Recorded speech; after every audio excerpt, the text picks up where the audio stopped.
Hi there, welcome to Handmade House TV. I'm Noah Bradley. I want to welcome you to episode 14, where today I'm going to share with you a bit about porch flooring. Stay tuned.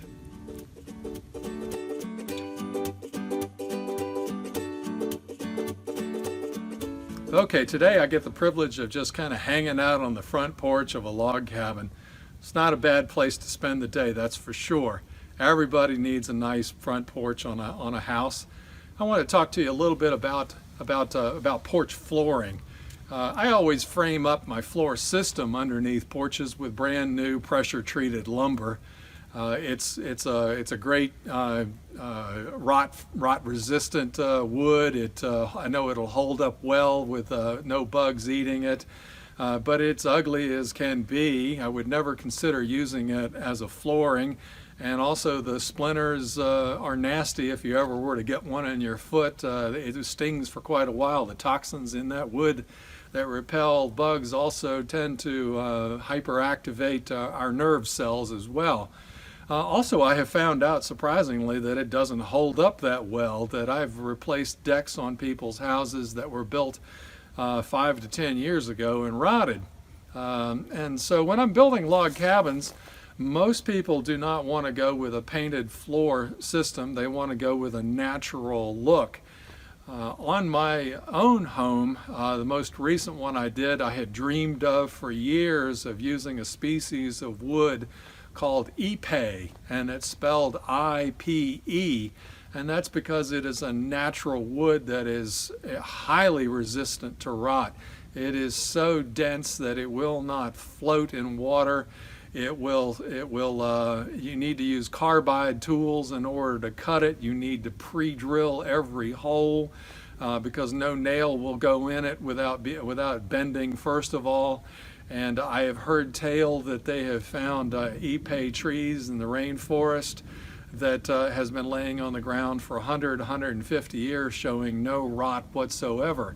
And I thought, man, that is my species of wood. If I ever get to build a really nice home for myself, I'm going to make my porch out of ipe. And sure enough, you can actually need to you can use less framing on your porch when you use ipe for the decking of it. Because it is structural. It's like laying pieces of iron down. And I was so thrilled to have this. But having lived with ipe, now we're 10 years later and the wood is showing absolutely no sign of decay whatsoever. I would never use it again. And that is because, first of all, you are stuck with it being a natural gray patina, and it does not gray at the greatest even finish. That there are circles where pots are, and it's easily stained this color or that, and it's a different shade in the sun and in the shade. But the worst thing about and you cannot paint ipe. It will not, because it is such a resinous wood. It will not hold paint. Paint will immediately peel off of it. And if you want it to be attractive and not have that rustic finish to it, then you need to apply a sealer to it once or twice a year, but not too much, or it becomes sticky, which is a high maintenance item, which is something I don't care for. So I personally will never use ipe again. My wife prefers a finished floor, a painted floor, and if you're going to do that, the best luck I've had so far was actually with a mahogany. I've tried pine and I've tried fir, and both of them, with paint properly applied, have both rotted out within 15 years, and they're gone. It seems like mahogany holds up longer, but I can't testament to that because I don't have a sample of it that I've installed that I can go back to see it. What I'd like to share with you and today is actually this floor that I have here, and I will bring the camera up closer and allow you to see it. But these floors, through this series, I've been going back to some of my old log cabins, and to be absolutely honest, I'm stunned with the porch flooring on all of them. All of the floors on these rustic cabins that I've built in the woods on mountain tops and mountaintops and everything else. I've gone with oak for the flooring of it, and I've gone to my local sawmill. I've ordered true 1x6 oak flooring, clear, no knots, and I try to get the true inch thick, not the 3/4 inch thick. And I have gotten it, and when I lay it down, I cram it all together. I don't put any space in between because I know it's going to dry and season and cracks will form between them. Don't listen to that stuff about deliberately leaving a crack. I've never seen wood expand on a porch yet. It always shrinks. So anyway, oak flooring from a local sawmill. It looks good. It ages right down. I told all of my clients that I work for to give it about 10 years and you'll need to replace it.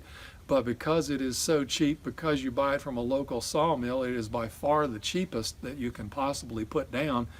But I go back to these cabins that I built that are now 25 to 30 years old, and on every single one of them, the porch flooring, that is underneath a porch roof, not a deck, but the porch flooring is just as fine and just as sound as it was the day I put it down.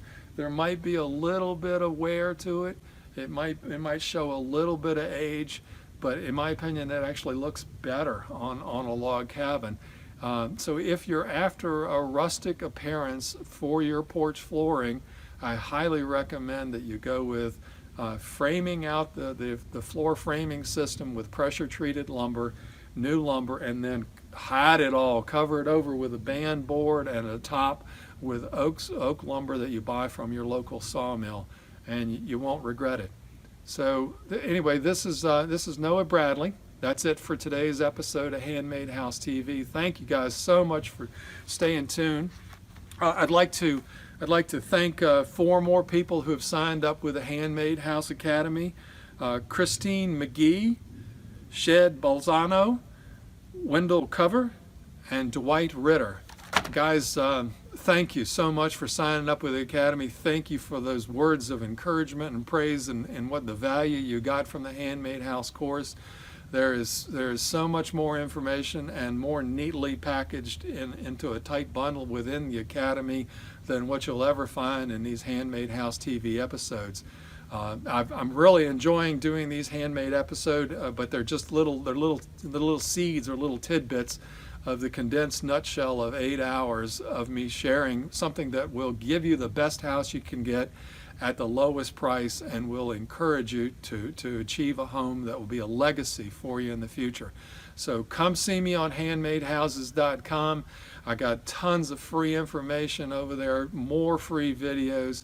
And until next Wednesday, we'll see you here on Handmade House TV. Look forward to it. Y'all take care.